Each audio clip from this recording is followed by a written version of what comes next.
First question is, how do we let go when there are so many responsibilities?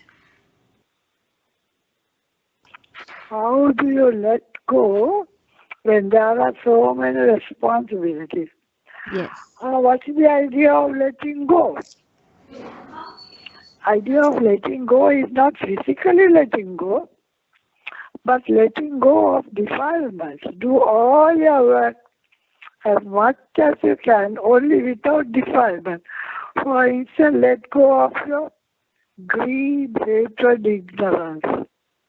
Let go of your pride and do the work. Let go of your jealousy or anger or whatever. All those things are letting go. Letting go is not letting go of the work.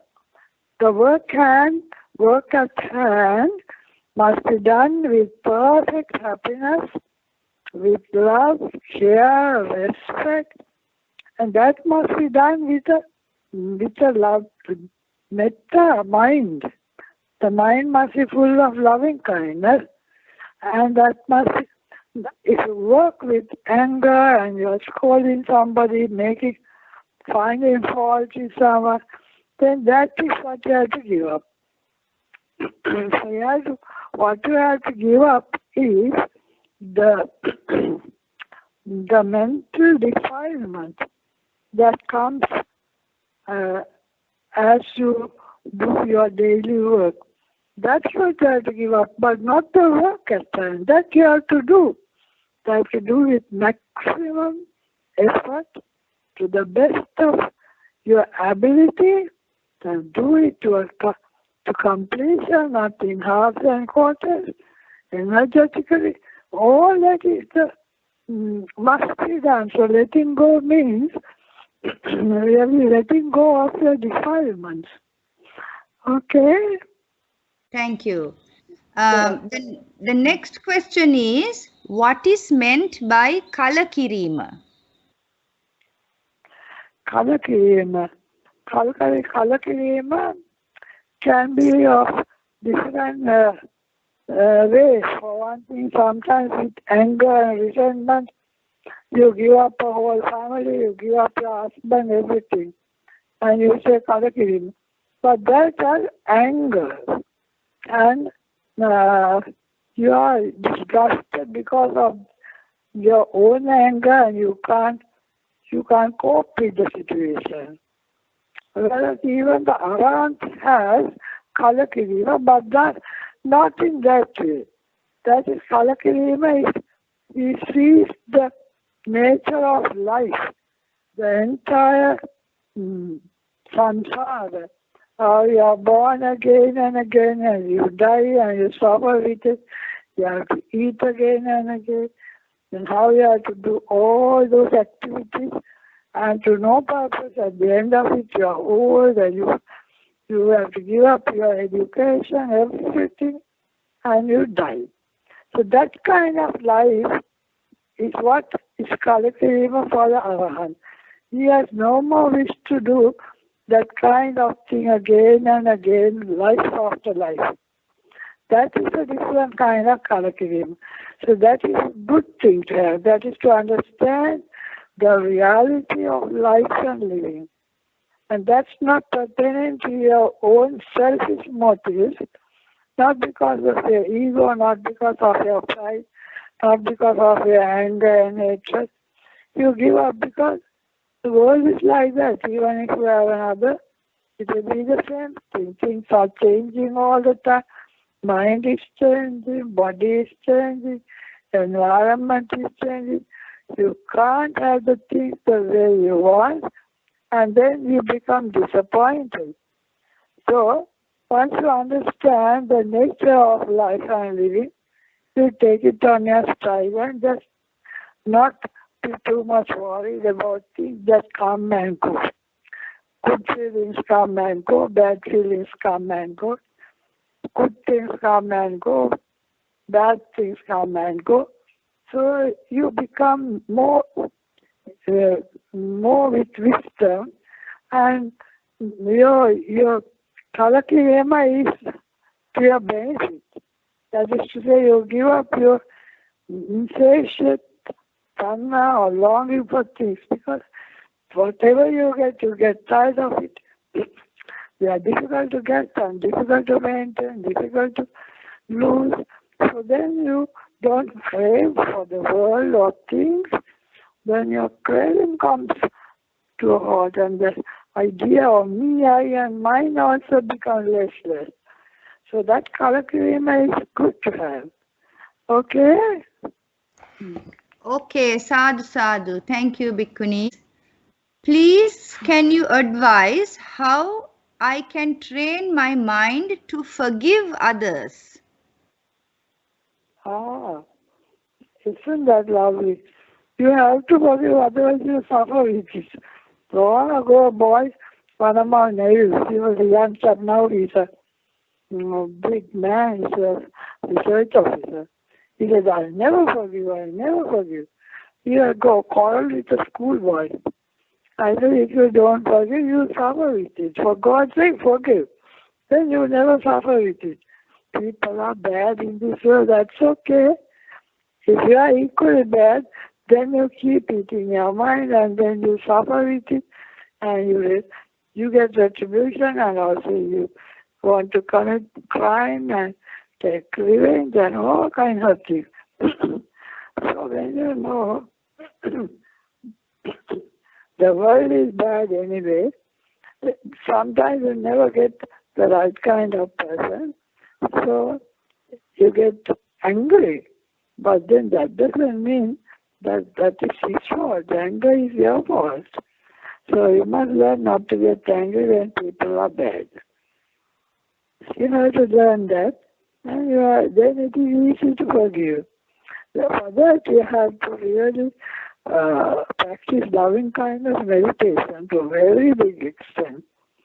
Then just forgiving it does nothing. You don't even take it. People say all kinds of things. It doesn't even touch you, it just boomerangs. So, for that, a lot of loving kindness meditation must be practiced. So I think we can remind ourselves of that little verse, Uddhadota Tiriyanta Asambhadang Aveva Asapattam Sabbe Sappa Bhavantu Sukhita. It's from the Kalakirima Sutta. You must learn how again and again practice it. Above, below, and across, may all living beings be well and happy, free from pain and suffering, free from anger and hatred, free from enmity. May all living beings be well. This should be a constant meditation. Then, not only forgiving, getting angry becomes it's out of the question. You even don't get angry, you look at it and you look at the other side. You don't even take it.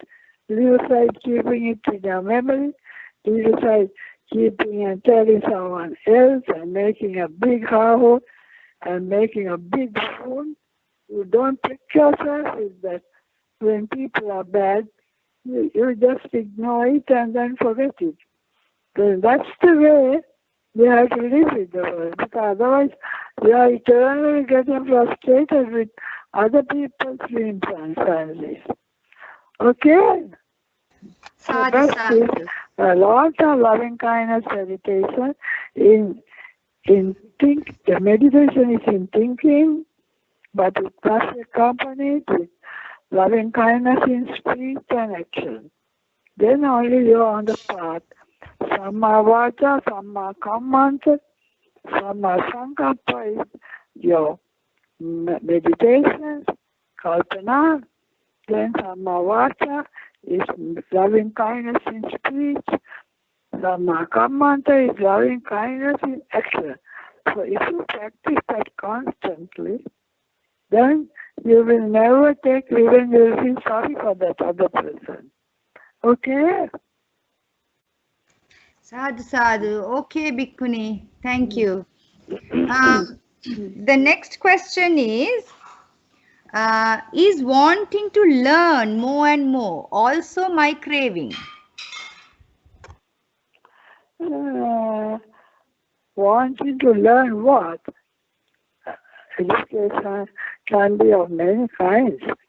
So it is a craving, no doubt, but as a human being, we need to learn from the day one.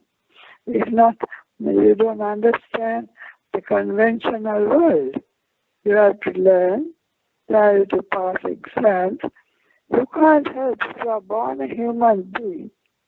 You just have to go that way, just like the Joneses do. For instance, if you are caught up in a traffic jam, you have to go with the traffic jam. You can't shift, you can't turn, you can't reverse. You have to go in that speed. Just like that, you are caught up in the human world. So you have to live like the human being. So you have to learn, you have to, in my case, I was studying Dhamma in my later years, and it has given me so much solace. Yes, now I know how to see my mind, how to do my actions without worrying anybody else, how to be kind and courteous. That kind of thing comes with knowledge of Dhamma. But the competitive world is teaching you something else. So I don't know. Anyway, you have to learn everything. Okay? Okay, Bhikkhuni, thank you. Yeah. Sadhu. There's another question. Friend is being insensitive to the feelings of the people who are closest to him repeatedly. What can a Kalyana Mitra do besides just practicing tolerance? My goodness, looking after other people is quite a problem. Buddha always said, look at your mind. Try not to react to those things in a way that will deteriorate the condition. So what you have to do is really look after your mind. But if you try to correct others, you might get into some difficulty, especially adults. So unless you know exactly how to tell them, the tone of speech, loving kindness in your mind, you have to single him out and tell him quietly, don't do that. For your own good, don't do that. So it takes a lot of skill and a lot of Dhamma and care and choice of words and the tone of speech, how to correct another person. That's quite a difficult task. If you know how to, it's okay. If not, you get into trouble. So, what you have to do mostly is stop that reaction, that painful reaction to that outside person. So that person, he gets an idea that others are not hurt by all what he says. He may be insensitive, he may be pretty rough, and he may be saying things and doing things to hurt you purposely or without knowledge. These things happen all over the world. So if you are hurt and you become frustrated, you are in a bad way. So what we would say is, if he is bad, I am not bad. That is the motto. He is bad, no doubt, but I am not bad. I don't do things like that. And then forgiving is nothing. You feel sorry for that person. He is insensitive, what to do? That is his habit. He will get what he deserves. He will have nobody at the end of it. His friends will desert him. His family will desert him. Nobody has a care for him. So it is he who is suffering for what he is doing, not you so much. You merely have to look at it in a way that doesn't hurt yourself, and you feel sorry for it. So even though the world is bad, you are not bad. The world is telling lies, but you don't tell lies. The world is robbing and stealing. You don't rob and steal. So though others are wrong, if you take it easy and not get reacted adversely and retort and make yourself miserable, then I think the whole situation will fizzle out. So it's a lot of wisdom and loving kindness to see the situation and not take offense. That is what you have to do. What he says, just don't take any notice of. And then it will fizzle out. If you take notice, then you are harboring a grudge again and again, and you become sort of having some preconceived notion, and you become angry, and you think it's always like that. This is a wrong thing. It's not always like that, once in a way only. So, but if you keep on thinking about it, you might misinterpret and then think it's like that all the time. It is not. So, we have to be very generous, kind, and tolerate other people. Then they change. Finally, they change. Even if they don't change, you can't change it. Because it's their nature, and they have to suffer for it. Sooner or later, they will suffer for it. So you only have to feel sorry for his way of doing things. So actually, it's not getting angry, but getting sorry. Becoming sorry, and why does he behave like that? We can't understand. Just let go. Okay? Okay, Bhikkhuni. I think there's a question that has arisen from that answer. Okay, Bhikkhuni. Sadhu, sadhu. Thank you. Next question is, Buddhu Dahama Hetu Pala Dahamak. How does our past karma directly connect to the causes and effects? Hetu Pala is really Buddha Dahama. Because everything is causes and conditions. So for anything to happen, a lot of causes and conditions. Karma, vipaka is just one of those causes. If you look at the world, you see a rose. See the color, the texture, the smell, the shape. How did this plant bring up all this? It has taken a lot of causes and conditions. And how did it produce this flower?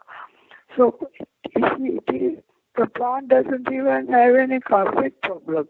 He has no eyes or ears or physical sense or anything.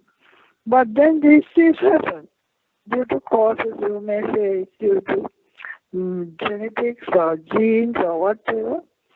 But these things happen due to many causes and conditions. The karmic cause is only for human beings and animals and living beings. But for animals, it is limited because he can't do much damage. He has no weapons, he has no access. But a human being can make very big mistakes. He can also become so good, he can become an arahant. So the human life is very important and very dangerous in a way because he can always do a lot of mistakes. He can make bad karma and he can make good karma. If you want to know all about the theory of it, you can always refer to the dictionary of Venerable Nyanatiloka. He gives all the causes and conditions. But then, on the whole, the good karma is kaya karma, vaki karma, mano karma. That is to say, always do something good and wholesome, bodily action, speech, and thinking. And that is in terms of non-greed, non-hate, and wisdom. So if you cultivate that for a long time, then you will be, it will become the habit of the mind. So you will always make a good karma. The karma is the cause, vipaka is the effect, cause and effect. Even the scientists saw. Everybody will think if there is a cause, then it is equal and opposite to the reaction, action and reaction, cause and effect. But karma is different because there's a mental component. It is not a physical thing. Because mentally, you can be grievous. For instance, killing a woman and killing a mother are not the same, but the world will say they both get the same punishment, death by hanging. But according to the Dhamma, the grievous karma it is because his mind is so distraught as to kill the mother. So that he makes a very big karma as compared to killing any other woman. So this karma has various ways of intensity and extensity. Sometimes it is intense bad karma, sometimes it is extensive bad karma. Continuously you are in the habit of worrying people, scolding, hurting people. So even if it is short, still it builds up and there is a certain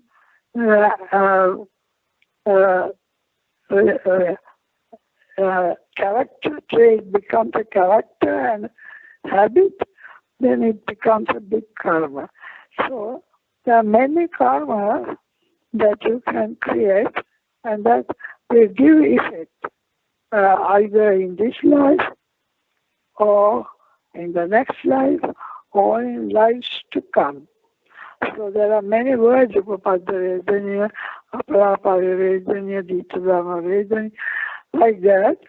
But then what really we have to understand is, for one, if he kills, he will go to hell and be reborn. And if he is born as a human being, he will be short-lived. That is the vipaka or thing that happened to him as a result of his killing. If he torments others, he will be born and he will be having disease and always painful, and because he is tormenting others.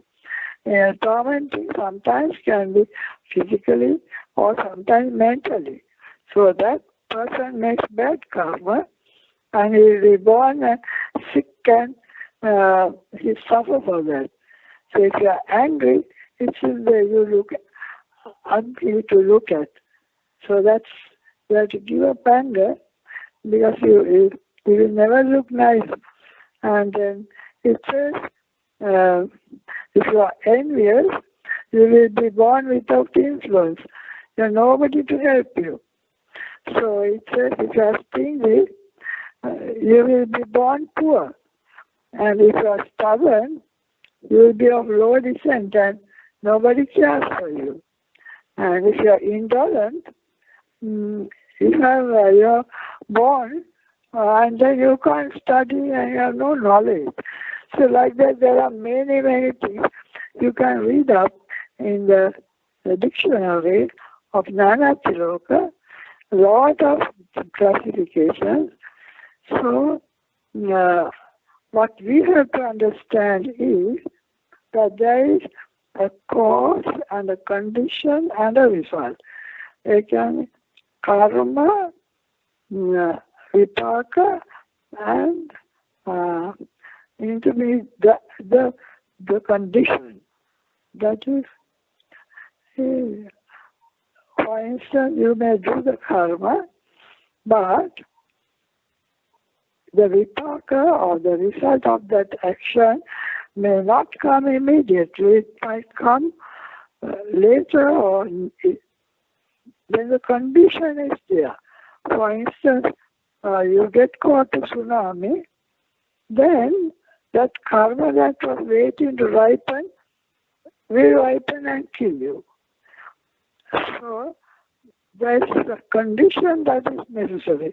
Just like I had told you, I think before, there is a seed. If the seed falls on the top of the roof, it doesn't germinate. But supposing it falls on earth where there is moisture, heat, air suitable for growth, then only it will take effect. So like that, the karma is infinite to our bank balance is there, but we are not quantitative like you say you see it in your computer as a memory. But they arise only when the occasion demands. That is important to realize. Now, for instance, you can't get angry. The anger is there, but you can't get angry unless there is some provocation. If the provocation is there, you get angry. If not, you can't get. Even if you want, you can't get angry. So like that, it sparks off only when the condition is there. So karma also becomes effective when a condition is there for the karma to act. So if you are constantly living in a bad environment, the conditions are that you might get bad effects due to that environment. If you are born into hell, that's an environment even if you have the best of karma, it will never take effect. Only a bad karma will come to effect. If you are born in the Deva world, that environment gives you only pleasure. So even if you have done wrong, if you are born into the Deva world, only the good karma will take effect. So it's really the environment that creates the situation where the karma gives result. So sometimes now, Prabhakaran for 30 years he held. Why? He made the right environment, he got all the people organized. But the moment he didn't have that environment, he got caught. So it is a reverse give, not immediately. It may give immediately, or maybe this birth or next birth, or maybe birth after, according to what the environment is and what is the kind of karma that takes effect. So now people like Ajasattu, King Ajasattu was destined to become a Sotapatti, but he killed his father and his good karma had no effect. So similarly, you may do a lot of good or do one bad thing. You might get born into a bad state, but still you might overcome that bad state and the previous good karma will take effect. So there are many, many conditions. Yeah. Karma and vipaka. They don't come just like that. It takes time and place. Yeah.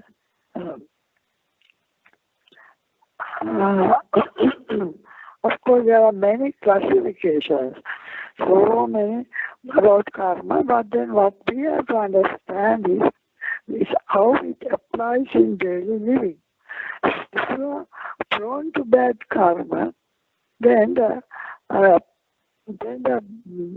likelihood is at the time of death, you will be thinking of the bad karma and you won't get a good rebirth.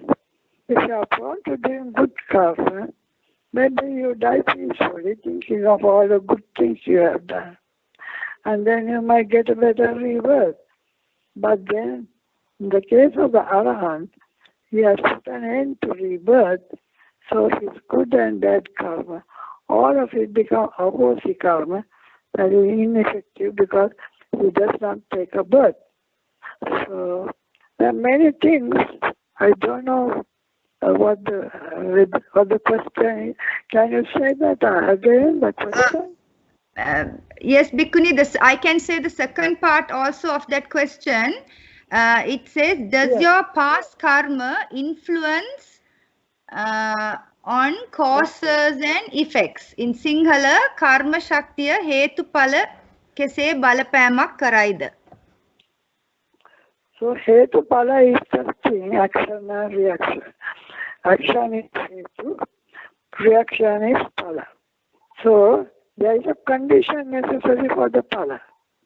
Otherwise, it doesn't at once take effect. It may not, it may also. So it is hetupala all the way.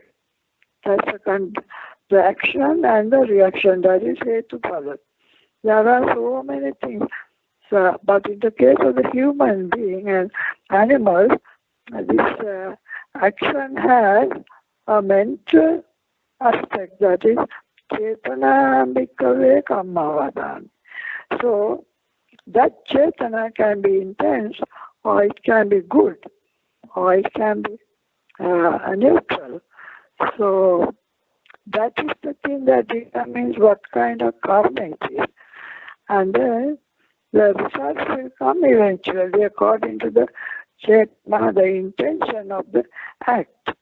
In the case of, so that is also a kind of cause and effect, but as I told you before, even plants, there are so many causes. How did the plant bring up a flower? So many causes and conditions. I can see many kipul trees here, and then they are so tall. But imagine there's capillarity, and then water is oozing out from the flower, and they make pots of toddy. Daily the water is being taken. You can't imagine how the water travels against gravity. So there are causes and conditions. This capillarity, and then there are, because of that, the water travels up so high against gravity. So causes and conditions there are all over for everything, but for living beings there is a mental attitude as well. So that also plays a part. Actually, the Buddha speaks of that more than as for karma. But actually, the Buddha speaks about hetupala. For everything, there is a cause and effect. For animals, for plants, for all the entire world is cause and effect. All the good things in this world is the cause of people's good thinking. All the unhappiness, the pain and suffering is the cause of people's bad thinking, bad speech, bad action. So causes and conditions are always prevalent. Karma is just one aspect of it. Okay? Sadhu, sadhu. Thank you, Bhikkhuni. Right, I'll move on to the next question. There's a question that has arisen from that. Why is meditation better than sila? Can you explain that again, please? Yes, that's a good question. Meditation for 5 minutes would mean alobha, adosa, amoha for 5 minutes completely. But sila, you can't practice all the time. Sila you can practice now. If there is a possibility to kill and you don't kill, that's keeping sila. If there is a possibility to tell a lie and you don't tell a lie, that is keeping sila. And there is a possibility to misconduct and then you don't do it. So that kind of situation does not happen all the time. So in your life, it may happen once, maybe a few times. But meditation is a continuous arising of kusala. The alobha, adosa, amoha in every thought process. So now suppose you are giving dana, maybe for days, and you are doing so many things. And in that, you might think it is a waste of money. You might think that those people don't appreciate, or they might think that it's a problem for you. So like that, it is a sort of mixed with unwholesomeness also. You might think of the cost and all, and the trouble. So all those things dilute the kusala in that. The non-greed, non-hate, and wisdom is the thoughts are few in quality and quantity. But in meditation, in 5 minutes you might do as much merit as giving a dana. Because meditation means pure consciousness. That is, the mind is for 5 minutes completely absorbed in non-greed, non-hate and wisdom. So if you are able to meditate for 1 hour and your mind is free from greed, hatred and ignorance, you can imagine what high quality that is. The kusala is very high. So better than keeping precepts. Keeping precepts is necessary. If not, you cannot meditate at all. That's by the way. You can keep it only if the precepts break, and there is a chance of breaking the precept and you don't do it, then those things come sporadically or once in a way. So you can make less kusala with sila and more kusala with meditation, because more kusala is concentrated kusala in meditation, because every time you are maybe taking an in-breath or out-breath for 5 minutes, there is no greed, no hatred, no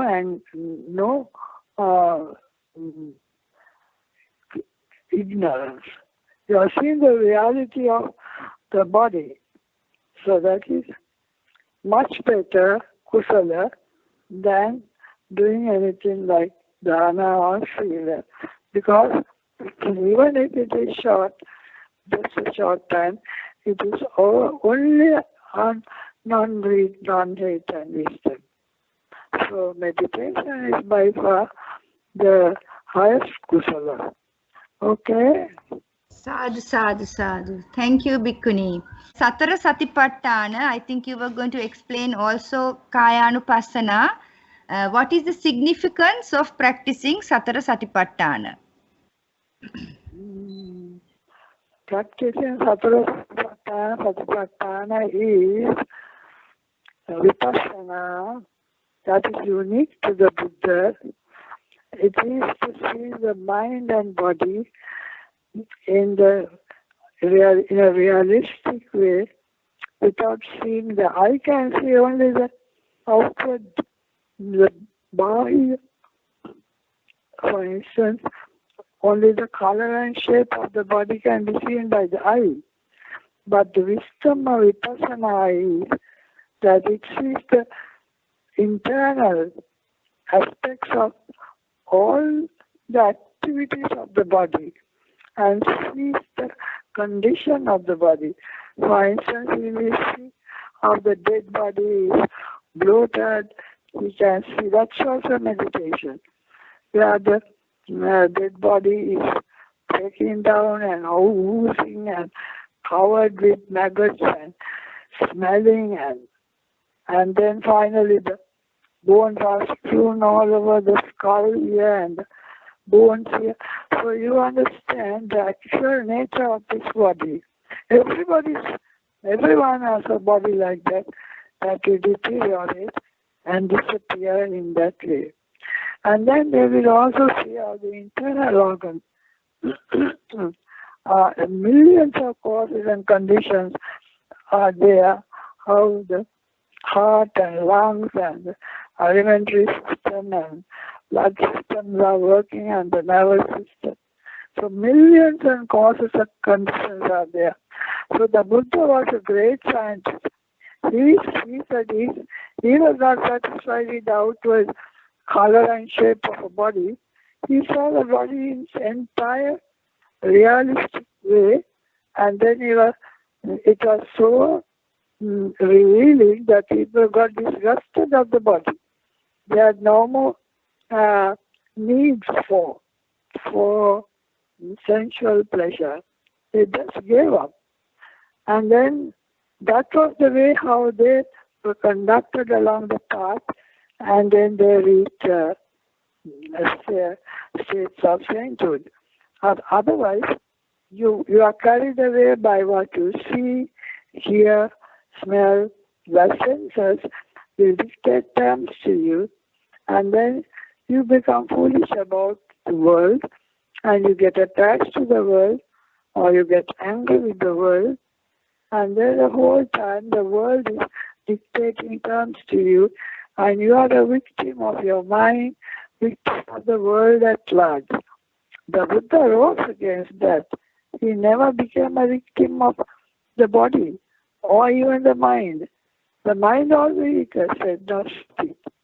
So he was the greatest scientist. He never allowed the mind to rule the body or your thinking. He never allowed the body to take precedence and then disturb your way of thinking. So the mind and body, the Buddha saw with acute, precise, and actual, absolute nature of mind and body. It was not taken for granted. Now, a lot of scientists wouldn't even worry about the mind, or they will say the body is like that and finished. But the Buddha saw how the body is, how the outside is, how the inside is. And that is the meditation, that is Satipatthana, and that is wisdom. And that wisdom is what will take you across samsara. If you don't have that wisdom, you will be always tied down to your and dictated by your mind and your body, and will crave for things here and now, and also you are prone to rebirth again and again, because you enjoy this, and you will get another body, and then it will be another life all over again.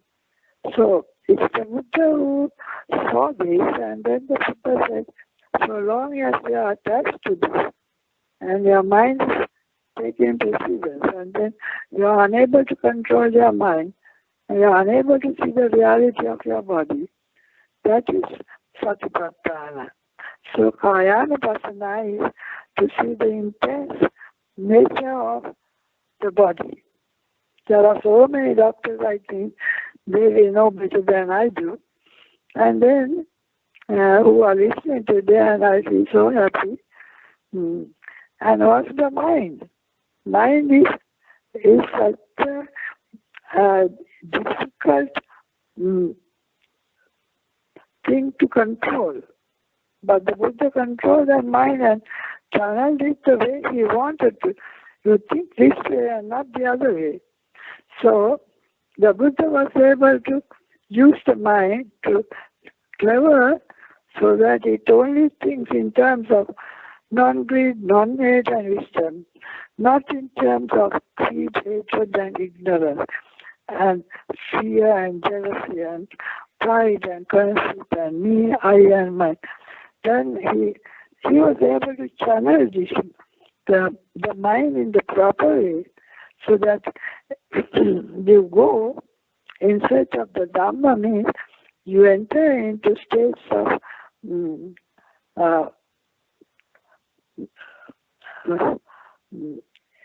you understand by your own experience, and you become enlightened in sainthood. But if you don't look after that mind and body, then it will take its own turn and you will be subject to it.